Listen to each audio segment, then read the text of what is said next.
Hi there, my name is Scott Marker. This is another episode of Treasure Valley QuickTips. What it is I'm a franchise owner of a once a month professional referral group. It's a franchise out of Houston, Texas. I was the first one here. And through that, I meet a lot of local Treasure Valley, Idaho, high caliber business professionals that are experts in their field. And today is a perfect example. I'm bringing on Jessica. Why don't you introduce yourself? Hi, my name is Jessica Heggie. I am the principal architect of Studio H Architects, headquartered in Meridian, Idaho. Perfect. So my dad was an electrical engineer, and I kind of have a clue what he did, but he did work back in the day with some architects, but that's like a lot of years ago. And so what does I mean nowadays, present days, what do architects do? A lot of our job now is coordination on top of the typical what an architect does of the design of a building. So we take very complicated projects, even a simple tenant improvement or renovation has become complicated with approvals processes through the city. So we'll bring a team of engineers together depending on the needs of the project. We'll hire them, we coordinate them through design, make sure the owner's needs are met to program what they want in the building or in the spaces. We put together a set of construction drawings, or what a lot of people call blueprints still, and we push them through the city for permitting and zoning compliance. And then at that point, the contractor takes it over. Wow. a lot more than almost sounds like a project engineer or a project manager. It is a lot of project management. I figure half my time is not even doing architecture, so to speak.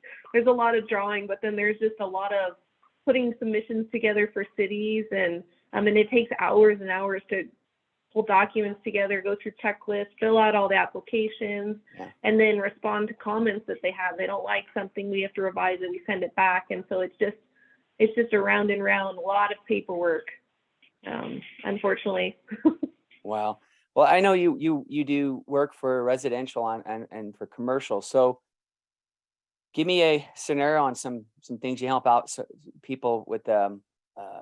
And then before we do that, a question that would come to a lot of people's mind is for, let's say, we'll start with residential, because commercial I could kind of see, but at residential I could see some people saying, why do I need even though I have a big fancy home, why do I need a architect? The architect on residential, so state code doesn't actually require you to have an architect unless you're doing a huge home or it's over 3 stories. The reason you would want to hire an architect for residential is that it just gives you that peace of mind that there is someone drawing or designing that has a education, they have background, they have a licensure through not only the state, but most of us have national certificates that we hold for our registrations. And so we have another level of understanding of what's going on with the building, and you have that reassurance. Most people don't know that there's no regulation for drafters in the state, and almost every state, with the exception of Nevada around here, that anyone can be a drafter. They don't have to have an education, they don't have to know anything, They just have to register for a business, and then they can draw anything that doesn't require an architect or an engineer stamp.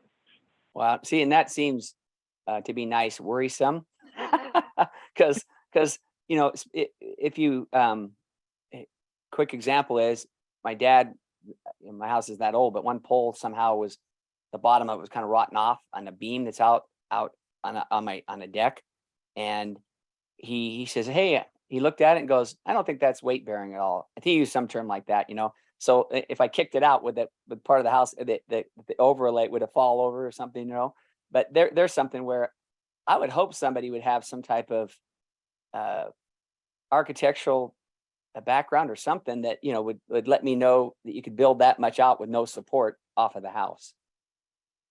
Absolutely, yeah. And I mean, there's a lot of contractors, they're very good at that too.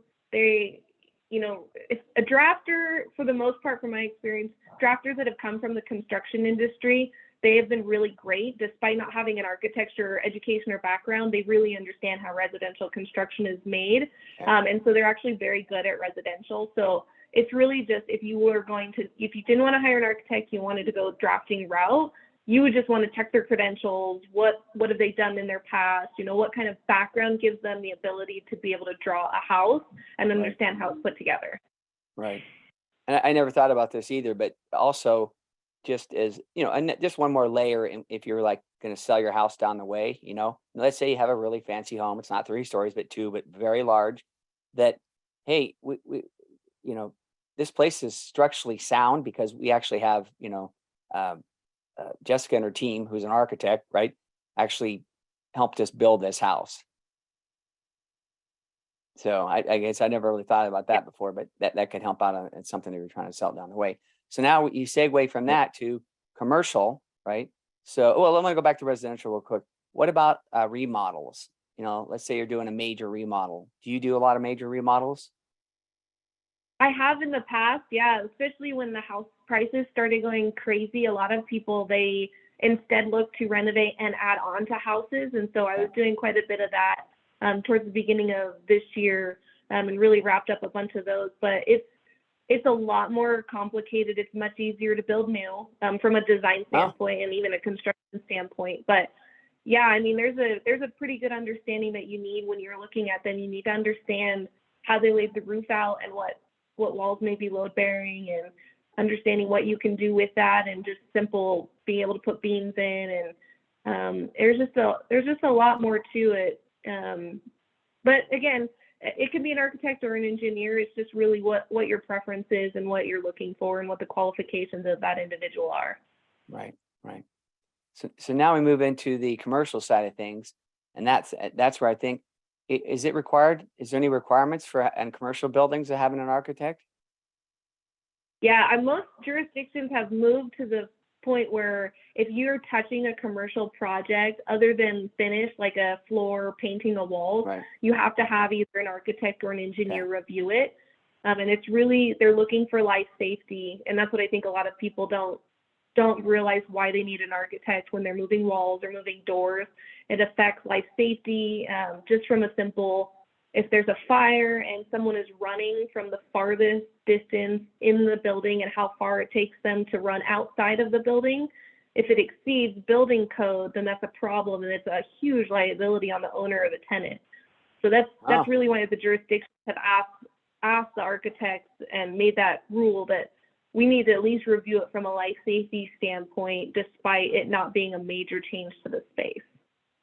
Huh. Yeah, see, that's something you would, I mean, until you mentioned it, I wouldn't have really thought about, but at the same time, you know, you're maybe you build something on, and you get rid of an exit, you know, and actually Exactly. that exit there for a reason, you know, for life safety purposes, you know, and you might be focused, a business owner might be focused on, you know, their goal to add on to their office building or something, but they just put in a bunch more windows, but never consider they're getting rid of an exit. Exactly. So what's an example of in the commercial? What type of, give some examples of the people that come to you when it comes to the commercial side. What type of projects do you work? I mean, I don't know if there's any ordinary ones you do, but what here in the Treasure Valley? I know you've worked all around the country, but now you're in Treasure Valley. Commercial wise, here in the Treasure Valley, what do you see that you tend to work on here lately a lot? A lot of tenant improvements, which I thought was really surprising at first, but there is a lot of new retail, bars, restaurants opening. So I've been doing a ton of tenant improvements for those. And then some ground up. Those have been slower. Most of my clients, they've come to me with projects, and they've had a really hard time finding land to build on. So that has been quite a bit smaller, or the land is just so expensive, it doesn't make any of it pencil out for them. So I think there's going to be a lot of tenant improvements, commercial. Big developers are going to have to come in and provide tenant spaces, just because the land is so unaffordable for small businesses right now. That's funny. That segues right back to, I just did a podcast with Corey McCain, the second part, and he mentioned that a lot of people here in the Valley on residential have started, because housing's so expensive, decided to, hey, we'll just build onto our house versus trying to buy a new house, you know, that's bigger. So I didn't really think about it when it comes to commercial. That'd be the same. If it's super expensive or limited space, why not remodel a space you already have or it's available? Yeah, exactly. Well, and it's just also a turnaround time. It's with material shortages and the time it's taking to get Wow. permitting through all the cities right now, on top of how busy all the architects and engineers are, project timelines are extending, construction timelines are extending. And so that open date that people are looking for is farther out than most were anticipating or that they have seen in the past. And so it's much easier to go to a tenant space that they can lease, you know, Right. and they can start construction within a couple months of signing that lease, or, you know, as soon as possible. So I think there's that factor as well, that the time is money, and they just don't want to wait that long, at least right now. Yeah. So that makes a lot of sense. Like I said, there's one of the chambers here recently. There was supposed to be this big grand opening of a new building over in Meridian, and it just drug on and on and on.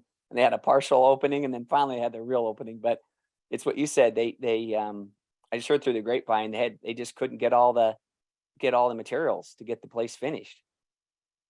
Yeah, we've got a couple projects like that. The TIs were completely done, and the windows were ordered and just hadn't shown up yet. And it was just the TI construction was so short that the lead time for the windows was in excess of the entire construction time. And so Wow. they finished everything except for the putting in new windows. And so it's just interesting. Everyone has just become really agile, or they have to become Yeah. really agile and deal with what's going on right now, where you just can't function anymore. Yeah. You got to. I mean, it's just you just got to figure that things are going to take longer. Yeah. There's supply chain issues and all this other stuff. Plus, there's labor shortages here in the valley, a lot of places, but here in the valley, there's a lot of labor shortages when it comes to getting things steps. So you got a perfect storm for um, putting open dates, which all ties back into what you mentioned. Is it makes sense a lot of times to do, take an existing property and do a TI on it.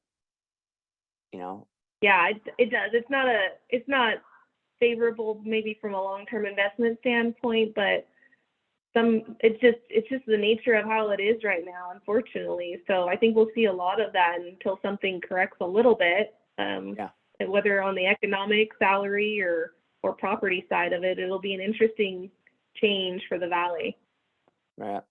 Well, perfect. Hey, it's been great chatting, Jessica. If one of the listeners wanted to reach out to you, and what would be the best way to reach out to you? They can visit my website at www.studioharchitects.com or call me. My phone number and my email are right on there, so it's pretty easy to get a hold of me. Okay.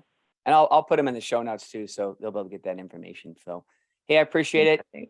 Thanks for listening today, everybody, and have a great day. Thanks, Jessica. Thank you. Bye.